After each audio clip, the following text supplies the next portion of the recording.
የውሻ ልጅ አክሱም ውስጥ መስጊድ ይገነባል ብለሽ ማሰብሽ ናት ላይ እናት ደርብልኝ እንደማለት ነው እኮ። ስደተኞች አይደለንም እንዲህ የምታረጉን።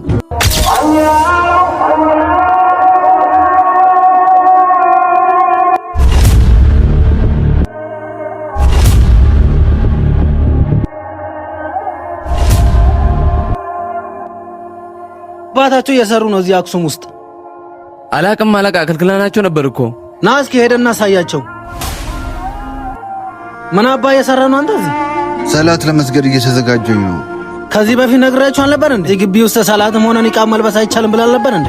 እኛ ሙስሊሞች እኮ ያለ ሰላት መኖር አንችልም። የሴት ልጅ ውበቷና ክብሯ እኮ ሂጃቧ ነው። እናንተ ሙስሊሞችን ወደ አረብ ካልመለስናችሁ በስተቀር እምቢ አላችሁ አይደል? መስጂድ እንዳንሰራ ከለከላችሁን። ቢያንስ እዚህ እንድንሰግድ ፍቀዱልና። አክሱም ላይ መስጊድ የሚሰራው መካ ላይ ቤተክርስቲያን ሲሰራ ብቻ ነው። እኛ እኮ ስደተኞች አይደለንም እንዲህ የምታረጉን። አዎ እኛም የዚህ ሀገር ተወላጆች እኮ ነን። ሰማያለሽ? አክሱም ውስጥ መስጊድ ይገነባል ብለሽ ማሰብሽ ናት ላይ እናት ደርብልኝ እንደማለት ነው። እናት ግን አትደገምም። አክሱምም የኢትዮጵያ እናት ናት። እናንተ እኮ በኦርቶዶክስ ስም ተሸሽጋችሁ ሌሎቹን እምነት እያባላችሁ ያላችሁ ሰዎች ናችሁ። ምን ማለት ፈለገ ነው አንተ?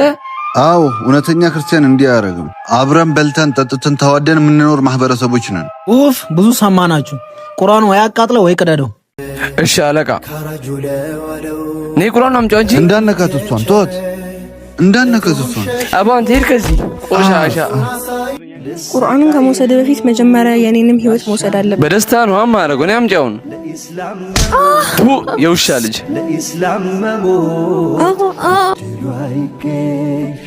ሀያት ተነሽ እንጂ ያ አላህ። ተመልከቱ፣ በገንዘብ ዲኑን መለወጥ ባይችል፣ በስልጣን ዲኑን መቀየር ባይችል፣ ስነ ምግባሩን ማጥፋትና ማፍሰድ ግን ትልቁ ተልኳቸው።